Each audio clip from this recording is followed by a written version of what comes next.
l'influenceur Laurent Correia fait face à un terrible deuil. Son père, Carlos Correia, a été retrouvé mort dans une villa dans le sud de la France. Le mari de Jazz a pris la parole pour la première fois ce mardi 6 août sur son compte Instagram.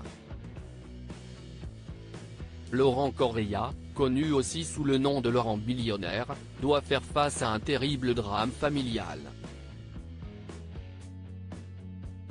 Son père Carlos Correia a été retrouvé mort dans une villa située à Mouansartou ce dimanche 4 août, dans les Alpes-Maritimes. Villa où résidaient également Jazz et Laurent pendant leurs vacances. Selon les premières informations, il aurait été retrouvé pendu. Les autorités ont indiqué qu'aucun élément suspect n'a été découvert sur les lieux du drame, et la thèse du suicide est privilégiée, comme l'a indiqué BFM Télévision. Le parquet de Grasse a confirmé l'ouverture d'une enquête pour déterminer les causes exactes de ce décès.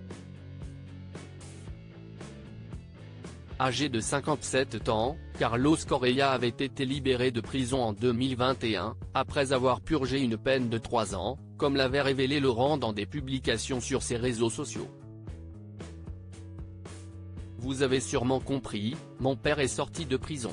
Il a purgé une peine de 3 ans, si est-il long.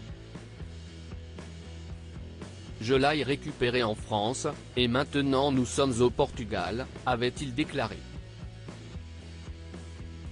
Depuis sa libération, les fans du couple avaient pu voir régulièrement le père de Laurent sur les réseaux sociaux de son fils et de sa belle-fille, ainsi que dans l'émission de télé-réalité consacrée à leur famille, la JLC Family. Laurent Correia, un drame personne effroyable m'est arrivé. Toute la communauté qui suit le couple est sous le choc depuis cette nouvelle et ce mardi 6 août, Laurent Correia a pris la parole pour la première fois via une publication Instagram où on peut voir une série de photos avec son père. Comme vous avez pu l'apprendre, malheureusement par la presse, un drame personnel effroyable m'est arrivé. Ce dimanche 4 août 2024, Carlos Fernandez Correia, mon père, est décédé.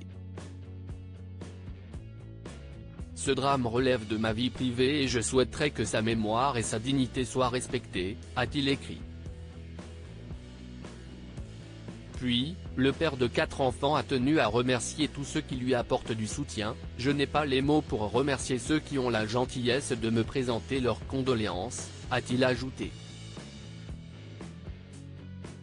Avant de recadrer ceux qui, selon lui, lancent de fausses rumeurs sur la cause du décès, je n'ai pas encore la force de réagir face à ceux qui, dans un tel moment, cherchent encore à m'atteindre en colportant des mensonges tels qu'une dispute familiale.